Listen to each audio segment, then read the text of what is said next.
At this point, it is my privilege to introduce senior rabbinical school student Esav.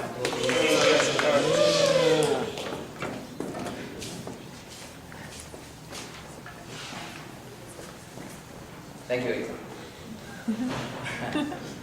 I welcome everyone here, family and friends, who have come from near and far, and from those watching at home.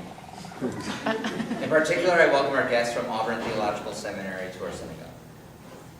All of you have been my teachers, and it is an honor to repay you by teaching you today. A week ago, I led a Friday night service at the University of Florida, and had an experience of connection. Instead of sitting in a semicircle or in pews, we sat in a circle. I didn't plan this out. It just happened to have been set up that way when I got there. In this setup, I noticed some things for the first time. I saw that everyone was equal, and everyone was forced to stare at each other. I'll be honest, it was awkward. People tried not to look at each other, and afterward, one of the students came up to me, and he told me that the service was weird.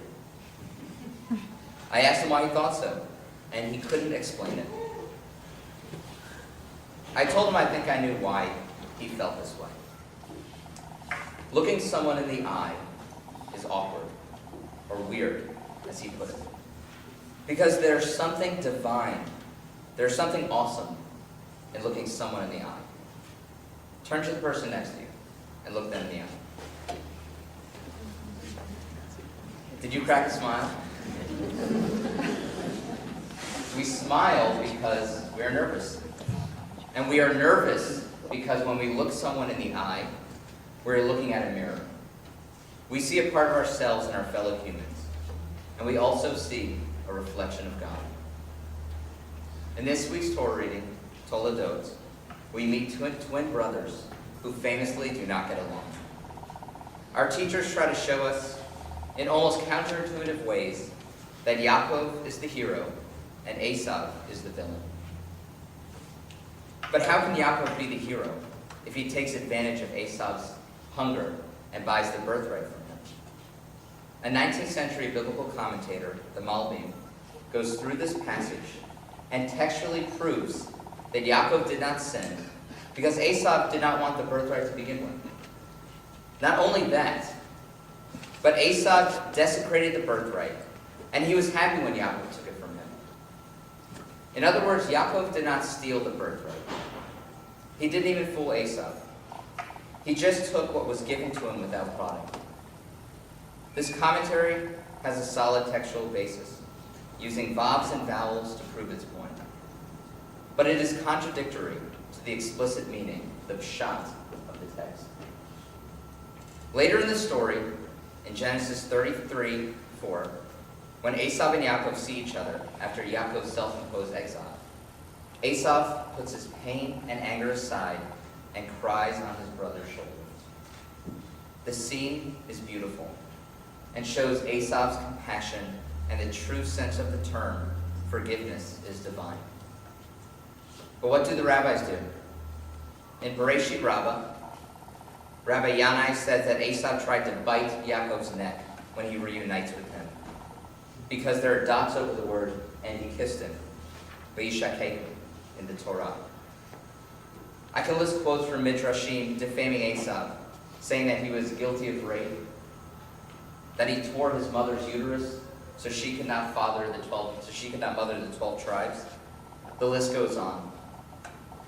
These interpretations may have textual basis, some of them better than others, but as we read the Torah from a pshat level, the explicit meaning, especially Genesis 33, can we say that the intention of the Torah was to make Esav the most evil man of his time and the father of future evil?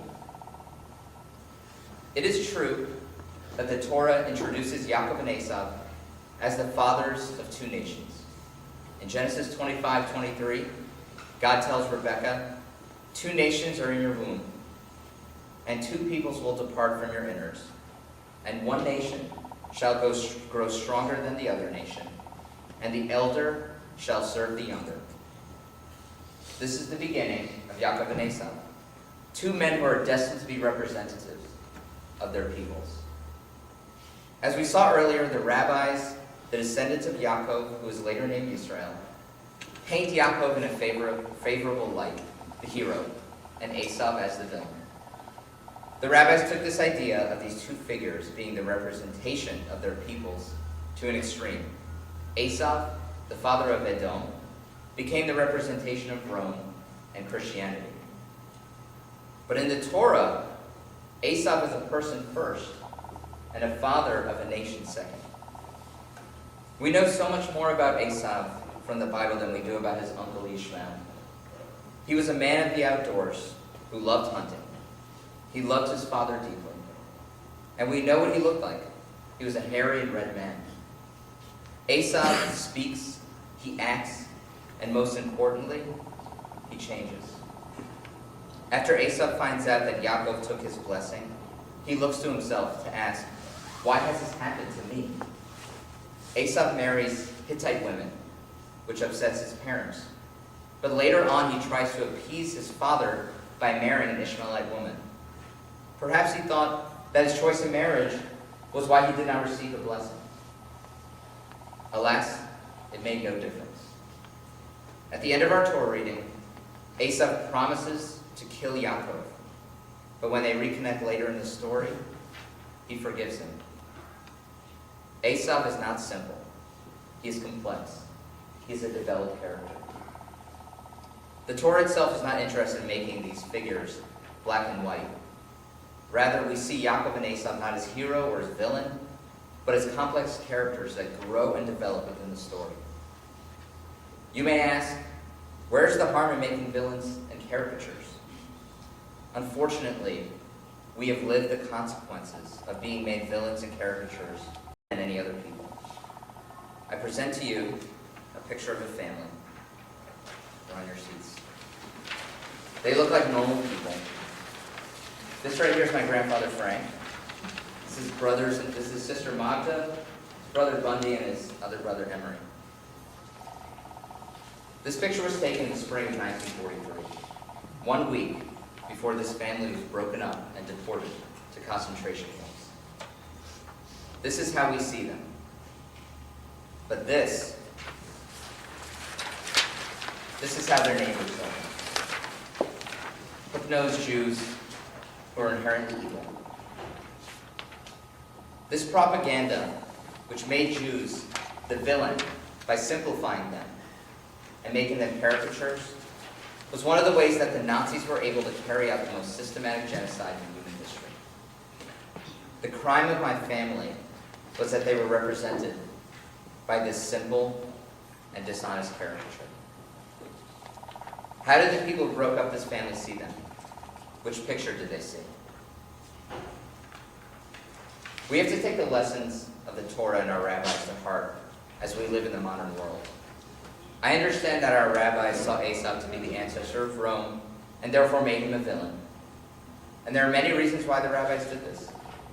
Our teacher, Gershon Cohen, wrote that one of the reasons was to assert the Jewish people's exclusive status as God's chosen people, much as Christianity was doing at the time.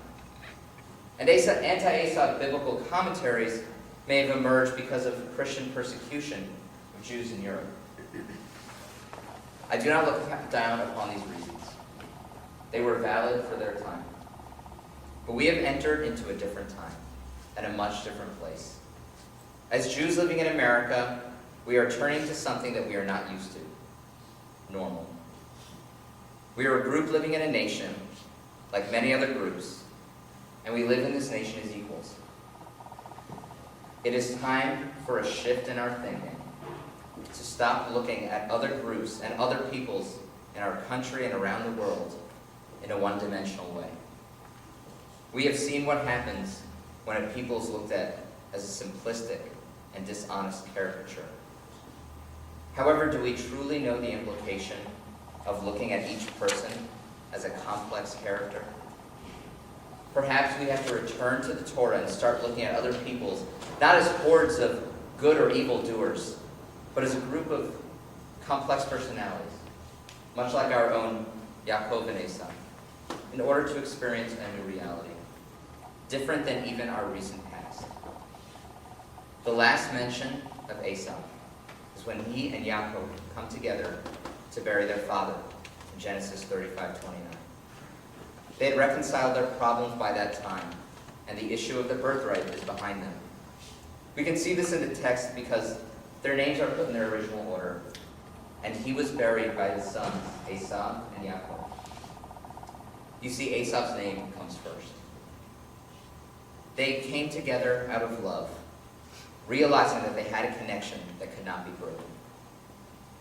It is time for us to look at all other peoples in the same way, as our brothers and sisters with whom we have a connection that cannot be severed. Our connection is strengthened by our complexities and the fact that we are all members of the human race. At the end of Parshat Toldot, Yaakov and Esav leave each other in a bitter way. But in Parshat Vayishlach, they meet again. When they meet, they have an interesting moment. After years of distance, Yaakov sees his brother Esav, and he tells him, "If you do me this favor, accept from me this gift. For to see your face is like seeing the face of God." Panei Elohim. In this pivotal moment, they left their fears behind to see the most basic thing that is in another human being. Panei Elohim, the face of God.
It's great to hear you speak.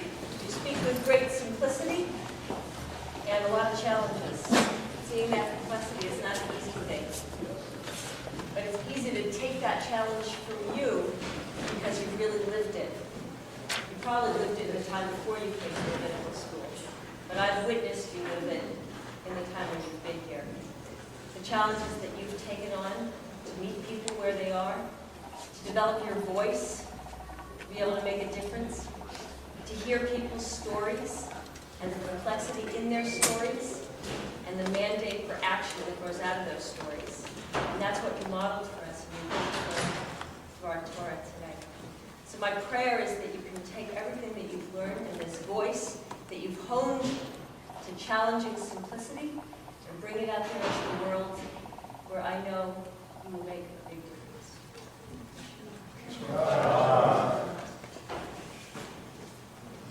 I want to say Shabbat Shalom. There's some refreshments in Golden Kwadon, like a dessert. Everyone's invited. Oh, thank you. Thank you.